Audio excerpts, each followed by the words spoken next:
नमस्कार साथियों, आज फिर एक बार ईश्वर की प्रेरणा से मैं आपके सामने प्रस्तुत हुआ हूँ और एक ऐसा प्रयोग लेके आया हूँ जो आपको आश्चर्य में भी डाल देगा और आपको बहुत लाभ भी होगा। आप अखबार आमतौर पर किस लिए पढ़ते हैं? आप पढ़ते हैं ब्रेकिंग न्यूज़ के लिए, इंटरनेशनल न्यूज़ के लिए, कोई स्पोर्ट्स न्यूज़ के लिए पढ़ता है, कोई बिजनेस न्यूज़ के लिए पढ़ता है और कोई ऐसी मज़ेदार चटपटी खबरों के लिए पढ़ता है। क्या आप जानते हैं कि अखबार पढ़ने का एक और भी नज़रिया हो सकता है? वो क्या हो सकता है? हेल्थ की ताज़ा खबर। यानी अखबारों में स्वास्थ्य की इतनी अधिक जानकारी होती है, यदि आप उसके लिए जागरूक हैं तो आपको इतनी जानकारी मिल जाएगी स्वास्थ्य की, लेटेस्ट इन्फॉर्मेशन, लेटेस्ट रिसर्च, जो कि अभी मेडिकल टेक्स्ट बुक में भी आने में कई साल लगेंगे और कई बार डॉक्टर्स को भी उतना नहीं पता हो पाता क्योंकि वो अपने अपने फील्ड में सीमित रहते हैं। आपको मैं इसका प्रमाण दूंगा।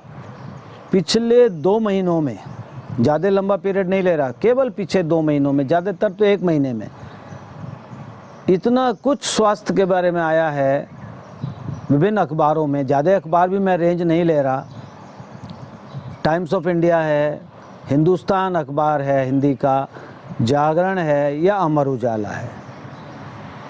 इनमें भी ज़्यादा टाइम्स ऑफ इंडिया और हिंदुस्तान, हिंदी का हिंदुस्तान, इंग्लिश का टाइम्स ऑफ इंडिया, इतना स्वास्थ्य के बारे में है कि आपको आश्चर्य होगा। और वो जानकारी ऐसी है मित्रों, आपके डे टू डे लाइफ को बदल देगी, आपके हेल्थ हैबिट्स को चेंज कर देगी और आपको सोचने पे मजबूर कर देगी कि हमें क्या से रहना है, क्या करना है, यानी कि आपकी लाइफस्टाइल को बदल देगी।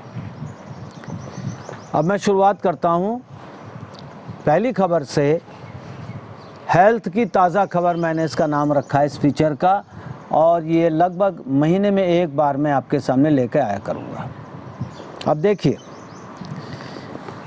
अभी 2 दिन पहले के अखबार में क्या निकला है? इंसानों को जवान रखने की दिशा में सफल प्रयोग, ब्रिटिश वैज्ञानिकों का दावा। अब ये सुन के आप सोचेंगे पता नहीं कौन सा क्या दवाई निकाली है, क्या निकाला है, क्या कोई टैबलेट निकाली है, क्या कोई विटामिन है, क्या है? ऐसा कुछ नहीं है। ये प्रयोग हुआ है चूहों पर, बूढ़े चूहे और यंग चूहे।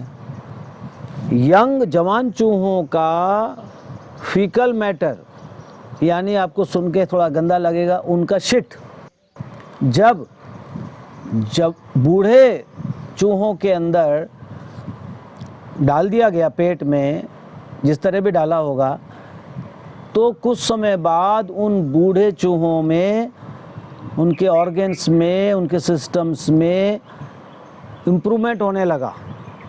और विशेष रूप से इन्होंने लिखा है आँखों और दिमाग में युवा चूहों जैसी क्षमता आ गई। इसका उल्टा भी करा, बूढ़े चूहों का शिट यानी फीकल मैटर जब यंग चूहों के पेट में डाला गया तो उनमें बुढ़ापे के लक्षण आ गए। अब आप कहेंगे ये क्या बात है? अगर आप में से किसी ने माइक्रोबायोटा या माइक्रोबायोम की रिसर्च पढ़ी होगी तो आपको बिल्कुल समझ में आ जाएगा। हमारे आंतों में, हमारे पूरे एलिमेंट्री कैनाल में करोड़ों बैक्टीरिया होते हैं जो हमारे सिस्टम को, हमारी इम्यूनिटी को, हमारी हेल्थ को मेंटेन रखते हैं। वो एक तरह से 80% इम्यूनिटी हमारी इन्हीं करोड़ों बैक्टीरिया से आती है जो हमारी आंतों में है और हमारे शरीर में, हमारे स्किन में भी है और जगह भी है। ये हमारे सबसे बड़े मित्र हैं। तो जब हम हेल्दी चूहे का फीकल मैटर यानी शिट जब हमने बूढ़े चूहे में डाला तो उसका माइक्रोबायोटा चेंज हो गया, उसके आंतों का बैक्टीरियल फ्लोरा चेंज हो गया, उसके चेंज होते उसमें जवानी के लक्षण आ गए। तो ये एक बड़ी इंटरेस्टिंग न्यूज़ है जो अभी आई है। और इससे ही जुड़ी हुई न्यूज़ वो आई है 7/5/22 को, 7 मई 22 को, ये मेरठ जागरण में। और ये क्या है? अच्छे बैक्टीरिया बचाएंगे नवजातों की जान। ICMR की खोज है, जो LLRM मेडिकल कॉलेज है मेरठ का, यहाँ का प्रसिद्ध कॉलेज, सरकारी जहाँ मैं भी पढ़ा हूँ, मैंने MBBS MD वहीं से करी है, वहाँ के पीडियाट्रिक डिपार्टमेंट ने खोज करी है कि यदि बच्चों को सेप्सिस के इलाज, सेप्सिस एक बड़ा खतरनाक कॉम्प्लिकेशन है बच्चों का, 2 साल से नीचे के बच्चों में किया गया, पस एक तरह से पस समझ लीजिए बॉडी में बनना शुरू हो गया। जब उन्हें एंटीबायोटिक के साथ प्रोबायोटिक यानी हेल्दी बैक्टीरिया दिया गए जैसे स्पोरोलैक वगैरह, ये सब विजिलैक हेल्दी बैक्टीरिया जो आंतों के अच्छे बैक्टीरिया को बढ़ाते हैं, तो उनमें जो है बहुत अच्छा असर पाया गया, बहुत प्रभाव पाया गया। ये अभी स्टडी चल रही है और पीडियाट्रिक्स के हेड के भी कमेंट है। ये भी एक दिखाता है कि हमारे पेट का माइक्रोबियल बैलेंस जो कि हमारे भोजन से निर्धारित होता है, यानी अगर हम सलाद खाएंगे, हरी सब्जियां खाएंगे, फल खाएंगे, रिफाइंड फूड से बचेंगे, मैदा से बचेंगे, फास्ट फूड से बचेंगे, तंबाकू और शराब से बचेंगे, तो हमारा हेल्दी पूरा होगा, हेल्दी माइक्रोबायोम बनेगा और हम जल्दी स्वस्थ होंगे और जवान रहेंगे। अगली खबर ये भी आपको चौंका देगी। शराब पीने से हर 10 सेकंड में एक व्यक्ति की मौत। ये जो है हिंदुस्तान अखबार में आई है 12/5 को, 12 मई। WHO ने अल्कोहल नियंत्रण के लिए अंतर्राष्ट्रीय सहयोग पर बल देते हुए कहा है कि शराब पीने से हर 10 सेकंड में एक व्यक्ति की मौत हो जाती है। और ये मौत तो मतलब एक तरह से नेचुरल तो होती नहीं है, तो अननेचुरल मौत होती है।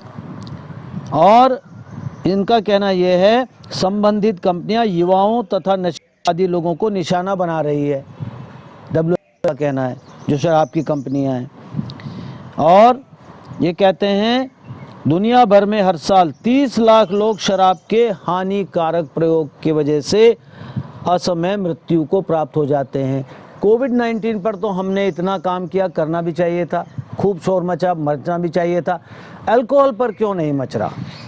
क्यों इसके ऊपर सरकारें, क्यों इसके ऊपर अंतर्राष्ट्रीय एजेंसी, WHO ने कहा है, अच्छी बात है, बट इसके ऊपर वो हो हल्ला नहीं है जो हमने कोविड या और चीज़ों के ऊपर किया। तो ये विचारणीय है। इसी से जुड़ी हुई एक खबर और भी इंटरेस्टिंग वो निकली है, एक आयुर्वेद की मैगजीन आती है चिकित्सा पल्लव, उसके अप्रैल 2022 बार तो नहीं है मगर ये एक मैगजीन है, उसमें एक स्टडी मिली मुझे और मैंने ओरिजिनल स्टडी भी खोज ली। अक्सर ये बताया गया, कई डॉक्टर आज भी भ्रमित हैं कि भाई थोड़ी सी जो माइल्ड टू मॉडरेट शराब अगर पिएंगे तो दिल के लिए अच्छा है। मैंने इसके बारे में खूब पढ़ा है साथियों, और मुझे इसके लिए कोई ठोस प्रमाण नहीं मिला कि ऐसा है। हाँ, ये ज़रूर मिला कि इससे ओवरऑल मृत्यु की दर तो बढ़ी जाती है। मान भी लें कि हार्ट डिजीज़ में थोड़ी कमी मामूली आती होगी, तो बाकी जो कारण है कैंसर आदि वगैरह उनसे नहीं कम होती, बढ़ जाती है। अब ये स्टडी तो और भी कमाल की आ गई, और ये ऐसी स्टडी है जो लगभग 3.5 लाख से अधिक लोगों पर की गई है, जिसमें से 33,000 के करीब तो शराब के सेवन करने वाले थे और 21,710 नहीं करने वाले थे। और ये ब्रिटेन के 22 केंद्रों में की गई है, और इसके जो शोधक हैं, रिसर्चर हैं, वो हैं रुडोल्फ शुट्टे, जो एंग्लिया रस्किन विश्वविद्यालय के प्रोफेसर हैं। और इसका कंक्लूजन बड़ा चौंकाने वाला है कि इवन माइल्ड थोड़ा शराब पीने से भी हृदय के रोग में हृदय रोगों में जो कमी ये बताते हैं वो नहीं आती है। इसकी ओरिजिनल स्टडी है, इसका एब्स्ट्रैक्ट जो मैंने इंटरनेट से निकाला है। कंक्लूजन पढ़ता हूँ। Avoiding potential bias prevents underestimation of cardiovascular risk and indicates that consuming up to 14 units per week also associated with increased cardiovascular risk in general population। बढ़ा दिया इतने ने भी। तो साथियों, अगर आप ये सोच के थोड़ी पी रहे हैं कि साहब ये तो अच्छा है, तो मेरा कहना ये है इस बारे में पुनर्विचार करिए। अब दूसरा विषय आता है, वो भी अखबारों में बहुत आ रहा है आजकल। अनिद्रा से 200 करोड़ लोग परेशान। Can you imagine? World over, चीन और यूरोप में इसका सबसे ज़्यादा असर। वर्ल्ड स्लीप सोसाइटी का अध्ययन आया है, 200 करोड़ लोग प्रभावित हैं। और अनिद्रा से प्रभावित होना ऐसी छोटी मोटी बात नहीं है, इसका लगभग 15 बीमारियों से सीधा संबंध है। कुछ इसमें लिखी हैं, वजन तेजी से बढ़ना, मधुमेह का होना, डायबिटीज़ टाइप 2 से रिलेशन है, ब्लड प्रेशर का बढ़ना, शरीर में सूजन बढ़ना, इन्फ्लेमेशन, हृदय संबंधी रोग, हार्ट डिजीजेज, मानसिक सेहत पर असर, कुछ तरह के कैंसर का होना, भूलने की समस्या। और इसके ऊपर बताता हूँ, अगर कोई अनिद्रा वाला आदमी ड्राइव करेगा हाईवे पर तो क्या होगा साथियों? Chances of accident, chances of death. अगर वो कोई फाइन वर्क कर रहा है, कोई बहुत प्रिसीजन काम कर रहा है, उसमें गलतियाँ होंगी, कैलकुलेशन में गलतियाँ होंगी। तो नींद लेना हमारी मूलभूत आवश्यकता है। इसीलिए हमारे ऋषियों ने 400 सिद्धांत, 3 तो पहले थे, अब जोड़ना पड़ा चौथा, आहार, निद्रा, ब्रह्मचर्य, श्रम। तो आहार निद्रा दूसरे नंबर पर है। अब निद्रा की बात लेते हैं तो एक और इंटरेस्टिंग न्यूज़, और ये सब पिछले 2 महीने की है, मैं उसके बियॉन्ड नहीं जा रहा। मंद रोशनी में सोने से सेहत को हो सकता है नुकसान। एक नए अध्ययन में पाया है कि रात में मंद रोशनी में सोना युवाओं के लिए नुकसानदेह साबित हो सकता है। मंद रोशनी में युवाओं का ब्लड शुगर और हृदय गति बढ़ता है। North West University Feinberg School of Medicine, Center for Circadian and Sleep Medicine के निदेशक और अध्ययन के लेखक डॉक्टर फिलिस कहते हैं, मंद रोशनी में सोना मतलब क्या है? वैज्ञानिक बताते हैं, और जैसा कि हम पहले करते भी थे, पिच डार्क रूम में सोना चाहिए। The room should be completely dark. अब क्या कर रहे हैं? हल्की रोशनी के रखते हैं।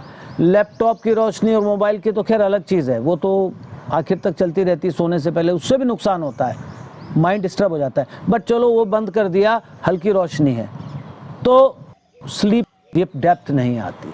ये एक जानने की विषय है। और स्लीप की एक खबर और मैं आपको बताता हूँ, ये है 1/5/22 की हिंदुस्तान अखबार में।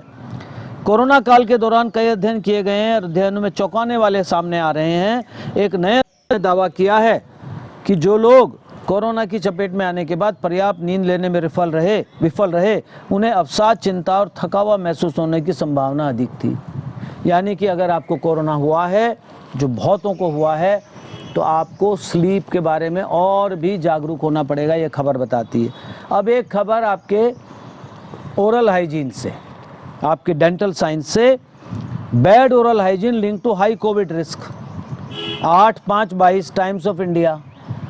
इसमें यह पाया है कि जिनके मुंह में, जो अपने ओरल हाइजीन नहीं मेंटेन करते, मुंह का साफ़ नहीं करते, डेंटिस्ट के पास जाके प्रॉपर चेकअप नहीं कराते, स्केलिंग नहीं कराते, मुंह में बहुत सारा बैड बैक्टीरिया लिए घूमते हैं, उन्हें कोविड में जो है सीवियर इन्फेक्शन का खतरा बढ़ गया। मैं इसमें से एग्जैक्टली पढ़ रहा हूँ words. Bad bacterial load and fungus in the mouth of COVID-19 patient may have triggered serious complications such as pneumonia, acute respiratory distress syndrome and other types of। और 2020 की एक स्टडी भी इन्होंने कोट करी है from US, China and Spain, found opportunistic microbes in the oral cavity can use COVID as an opportunity to enter the lower respiratory tract। तो इसलिए अपने मुंह की देखभाल ठीक से करिए, प्रॉपर जो भी आपके डेंटिस्ट सलाह देते हैं वो करिए, हाइजीन मेंटेन करिए और जाके अपना चेकअप कराइए, ये आपके लिए बहुत आवश्यक है। हालांकि एक और बात बता दूं, ओरल हाइजीन का संबंध केवल इससे नहीं, कॉरोनरी हार्ट डिजीज से भी और बीमारियों से भी पाया गया है। अब आ गया एक और खबर, तेज चलने वालों का जीवन लंबा। ये आया है 4 मई 22 इसी महीने। एक नए अध्ययन में पाया गया है कि धीमी गति से चलने वालों की तुलना में तेज गति से चलने वालों का जीवन लंबा होता है। साफ शब्दों में कहें तो वो आप जितना तेज चलते हैं, आपके जीवन जीने की संभावना उतनी अधिक होती है। यह अध्ययन कम्युनिकेशन बायोलॉजी नामक पत्रिका में छपा है और यह ब्रिटेन की लीसेस्टर यूनिवर्सिटी के डायबिटीज़ रिसर्च सेंटर के शोधकर्ताओं द्वारा किया गया है।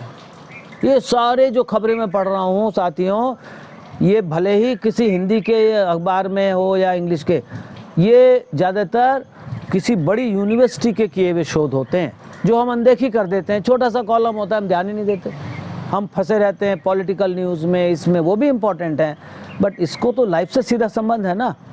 और ये अध्ययन छोटा मोटा नहीं है, ये करीब 40 लाख लोगों पर किया गया है और ये पाया गया है जो जितना तेज़ चलता है, जितना तेज़ी से काम करता है, इसका मतलब हबड़दबड़ी से नहीं है कि हबड़दबड़ी में करो, यानी कि आपकी वॉक करने की गति, आपकी शारीरिक फिटनेस इनडायरेक्टली आपके जीवन की बहुत बड़ी एक हेल्थ की पूंजी है।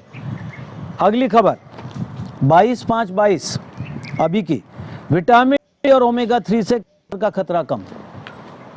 ये स्विट्ज़रलैंड यूनिवर्सिटी हॉस्पिटल ज्यूरिख के शोधकर्ताओं का दावा है और उन्होंने पाया है कि 3 उपाय कारगर पाए गए कैंसर से बचाव में। एक तो यही है विटामिन डी। अब विटामिन डी का मतलब ये नहीं है कि आप विटामिन डी फाँकने लगें, आप पहले विटामिन डी चेक कराइए अपना, अगर आपका नॉर्मल है तो बिल्कुल मत खाइए और धूप में रहिए। अब गर्मियों में आदमी अक्सर धूप में नहीं जाता, सुबह की धूप ले लीजिए, थोड़ी शाम को ले लीजिए, तो नेचुरल वे में हमेशा बेटर है। एक और स्टडी जो मैं अभी नहीं दिखा पा रहा आपको, कि जिन लोगों ने कैल्शियम बहुत ज़्यादा ली उनको हृदय रोग का खतरा बढ़ गया। बहुत बड़ी स्टडी है, मैं आपको अगली बार बताऊंगा। तो सप्लीमेंट्स ऐसे नहीं लेने चाहिए बिना बात में। तो विटामिन डी का है ओमेगा 3।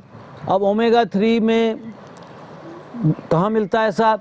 बहुत सारी चीज़ों में मिलता है, आपके अखरोट में है, आपके बादाम में है, आपके फ्लैक्स सीड्स में है, बहुत सारी चीज़ों में, इंटरनेट पे देख लीजिए कहाँ कहाँ मिलता है ओमेगा 3। नेचुरल वे में ही लेना है। और तीसरी चीज़ फिर वही पाई गई, फिजिकल एक्टिविटी। जितना जो फिजिकली एक्टिव था उसको कैंसर की संभावना उतनी कम मिली। ये भी बहुत बड़ी स्टडी है और 61% कमी मिली इन चीज़ों, 61% बहुत बड़ी परसेंटेज। अब आपके एक और आपके लिए झटका, taking break from social media improves mental health, times of India 13 मई 2022। एक ऐसी स्टडी है जो आपको चौंका देगी। इस स्टडी में कुछ लोगों को 1 हफ्ते का सोशल मीडिया से ब्रेक दिया गया। सोशल मीडिया से मतलब ये नहीं फ़ोन बंद कर दिया उनका, 1 हफ्ते का ब्रेक दिया गया, तो उनके मानसिक सुधार में, उनकी ओवरऑल वेल बीइंग में इंक्रीज़ पाया गया। क्योंकि सोशल मीडिया जब तक बहुत जुडिशियसली यूज़ ना किया जाए, आप तो जानते हैं बहुत सारी स्टडीज़ हैं जो सोशल मीडिया को बहुत ज़्यादा ओवर यूज़ करते हैं, उससे एडिक्टेड हो जाते हैं, एक तरह से वो डिप्रेस रहने लगते हैं, एंग्जाइटी शुरू हो जाती है उनमें, क्योंकि वो अपने जीवन को दूसरे की ओपिनियन से चलाने लगते हैं, जबकि ऐसा नहीं करना चाहिए। सोशल मीडिया का सदुपयोग करिए जो आप अभी कर रहे हैं, ये देख के वीडियो। और 1-2 खबरें और, चिंताजनक, हर 4 से 1 वयस्क उच्च रक्तचाप से पीड़ित, ये भी बहुत चिंताजनक है। ICMR की study, Indian council of medical research, और ये बता रही है कि भारतवर्ष में हर 4 में से 1 एडल्ट हाइपरटेंशन का रोगी है। अब आप कहेंगे साहब ऐसे कैसे? ऐसे हमारे लोग तो कहते हैं हाइपरटेंशन शायद जेनेटिक डिसऑर्डर है, तो जीन्स में हमारे क्या परिवर्तन आ गए? जीन्स में परिवर्तन जल्दी नहीं आता, जीन्स में हज़ारों साल में परिवर्तन आता है। क्या परिवर्तन आया है वो अगले आर्टिकल में है, और वो भी टाइम्स ऑफ इंडिया का आर्टिकल है। Hypertension, doctors blame lack of exercise, pandemic stress among youth. Doctors का कहना है कि ये जो हाइपरटेंशन का एक तरह से एंडेमिक कह लो, जो भी कह लो, एपिडेमिक, ये जेनेटिक कारणों से उतना नहीं है, क्योंकि जीन्स तो मैंने बताया 4 साल लगते हैं, तो ये कैसे हो गया 10-15 साल में? इसलिए डॉक्टर्स ने बताया है, मैंने भी स्वयं का अध्ययन किया है, एक तो स्लीप की गड़बड़ जो अभी आया था, देर से सोना, देर से उठना, या अगर जल्दी उठे मजबूरी में तो स्लीप कॉम्प्रोमाइज़ हो गई। दूसरा, फिजिकल एक्टिविटी ना होना, ऑफिस में बैठे बैठे खटर पटर कर रहे हैं, वर्क फ्रॉम होम कर रहे हैं तो उसमें भी बैठे हुए हैं। तीसरा, बैठे बैठे पिज़्ज़ा मंगा लिया, बर्गर मंगा लिया, चिप्स मंगा लिया, कोला मंगा लिया, ये मंगा लिया, समोसे मंगा लिए, कुछ मंगा लिया, खाना गड़बड़। तो एक्टिविटी गड़बड़, सोना गड़बड़, खाना गड़बड़, ऊपर से स्ट्रेस, ये ना हो जाए बॉस ना नाराज़ हो जाए, ये ना हो जाए, मैं बॉस चलो छोड़ो, पति ना नाराज़ हो जाए, पति ना नाराज़ हो जाए, बच्चे ना नाराज़ हो जाए, स्ट्रेस, कंपटीशन, उसकी एक ऐड आता था, बढ़िया भला उसकी कमीज मेरी कमीज से सफ़ेद क्यों। ये जो एक अनहेल्दी कंपटीशन है, हर एक से कंपटीशन, जेलसी, एक दूसरे से कुड़ना फूकना, ये सब भी कहीं ना कहीं हाइपरटेंशन के पीछे है। हाइपरटेंशन केवल एक ऐसी चीज़ नहीं, एक लाइफस्टाइल डिजीज़ है। ये केवल जीन्स से नहीं, और लाइफस्टाइल का डिजीज़ का पूरी तरह से लाइफस्टाइल से ही पॉसिबल है। दवाइयों की हेल्प लेनी चाहिए, बट परमानेंट इलाज करना है तो ये मैंने कुछ बात आपके सामने रखी। यहाँ लिखा है 7,000 से अधिक केमिकल्स होते हैं टोबैको में, जिसमें से 250 हानिकारक माने गए हैं, और हम फिर भी उसको लेते हैं, पीते हैं। तो ये एक बहुत दुखद बात है। अंत में 27 करोड़ लोग करीब इंडिया में तंबाकू चबाने के आदी हैं, और 12 करोड़ लोग धूम्रपान करते हैं। मेरा सबसे निवेदन है, अपने जीवन को दांव पे ना लगाएं और स्वास्थ्य का ध्यान रखें। इसी तरह हर महीने में आपके सामने हेल्थ की ताज़ा खबर थ्रू न्यूज़पेपर्स मैं आपके सामने लेके आऊँगा। आपके कमेंट्स ज़रूर चाहूँगा, आपको कैसा लगा ये आइडिया। अच्छा लगेगा तो मैं और अच्छे से करूँगा। अपनी सेहत का ध्यान रखें, अपनी सेहत की खुद जिम्मेदारी लें, और स्वस्थ रहें और हमेशा सुखी रहें। नमस्कार।